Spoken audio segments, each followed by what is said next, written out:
Cheap sleeper cars, every gearhead respects. These hidden gems of automotive performance not only have cred among enthusiasts, but are also attainable. Cars can be split up in a variety of different ways, and one excellent way to do that is by their looks. Some cars are very shouty about how much power they're packing under the hood. We're looking at you, Civic Type R. And others prefer to blend in and let the experience behind the wheel speak for itself.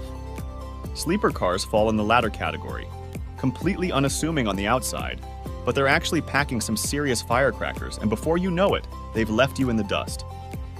Amazingly enough, you can actually pick up a sleeper for relatively cheap nowadays, and it will earn you respect among your gearhead friends. 2003 to 2007, Volvo 570R. Average used price, last 5 years, $14,777. Volvo? By the early 2000s, Volvo was moving up the ranks in the world of automakers as they wanted to compete with the big dogs of the luxury car space. They quickly realized that they needed a rival for the BMW M3, which was, and still is, one of the best performance cars and sports sedans of all time. The resulting S60R spawned a wagon version, the V70R. Aside from the wagon body, nearly everything on the V70R was identical. That meant that it was a Volvo station wagon with a 300 HP turbocharged 5-cylinder engine and AWD. It was also available with a manual transmission and the crazy Atacama orange interior upholstery. The upshot of the powertrain is that this is a Volvo V70 that can keep up with just about any compact car that will inevitably try to race you. If that doesn't really cut it, this powertrain can take a beating when it comes to performance enhancements. It is definitely a modern-day classic. 2010 to 2019 Ford Taurus SHO. Average used 2010 model price, last 5 years, $12,175. Ford. The SHO badge is an underdog in the world of American performance cars, and even performance cars in general. SHO stands for super high output, and you could say that of all the Taurus models that wore it. All of them took a slightly different approach, with the second generation using a Yamaha-engineered V8. However, the most recent Taurus SHO trumps all. For one, it's easily the most powerful, with 365 GP from the factory thanks to the twin-turbo EcoBoost V6. Ford also put this powertrain into a lot of police cruisers, so reliability is more than solid, and it can also handle a lot of additional power. It's also much easier to find a Taurus SHO of this generation for around $30,000. This is a full-size Ford sedan that can easily compete with your BMW Z4S and Honda S2000S. If you give it just a few bolt-ons, it can compete with even more than that. 2004 to 2007 Cadillac CTSV. Average used price, last 5 years, $19,833. Cadillac. One of the ways that Cadillac went about shaking its image of making cars that only appeal to the elderly was with performance models. Today, Cadillac's V cars are some of the best performance cars that money can buy. But 20 years ago, they were just starting out.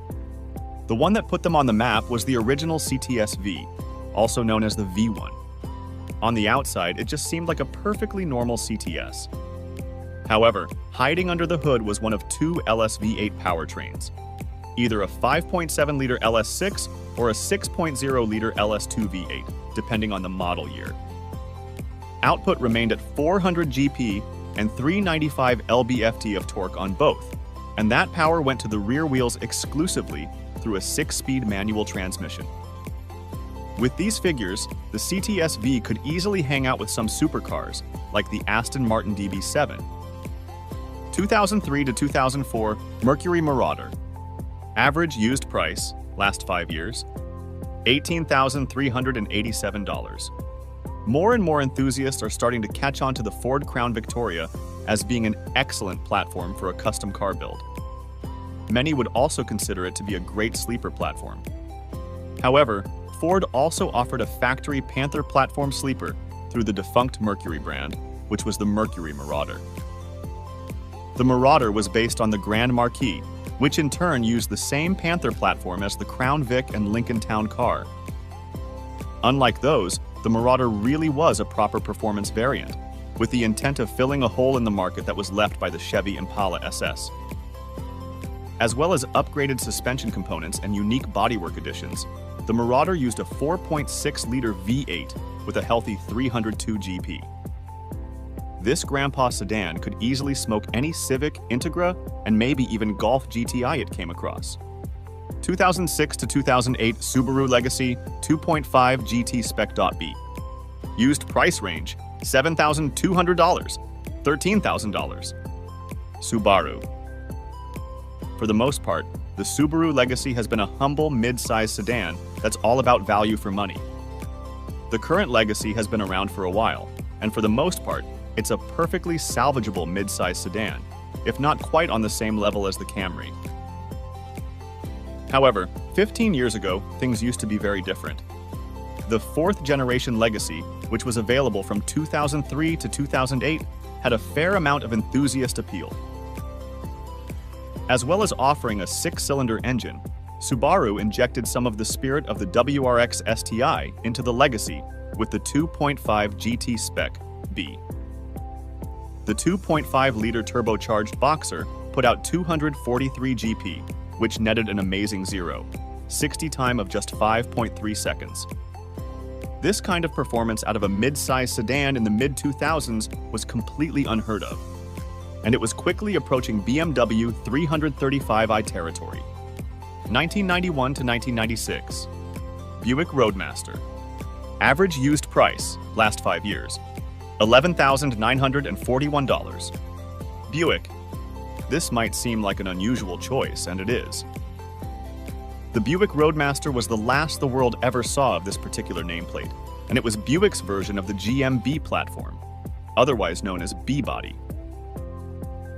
The Roadmaster was a little higher on the food chain than the Chevy Caprice, but not quite on the same level as the Cadillac Fleetwood. Both a sedan and a wagon version were offered, and the wagon was even available with a towing package. As well as upgraded drivetrain components, the towing package added a limited slip differential. This would improve cornering abilities, but the Roadmaster can handle additional grunt very well, thanks to the LT1 V8. Even the stock Roadmaster wasn't exactly struggling for performance, as it could outrun a lot of compact performance cars. We really wish Buick would bring the Roadmaster back, especially if it looks like this.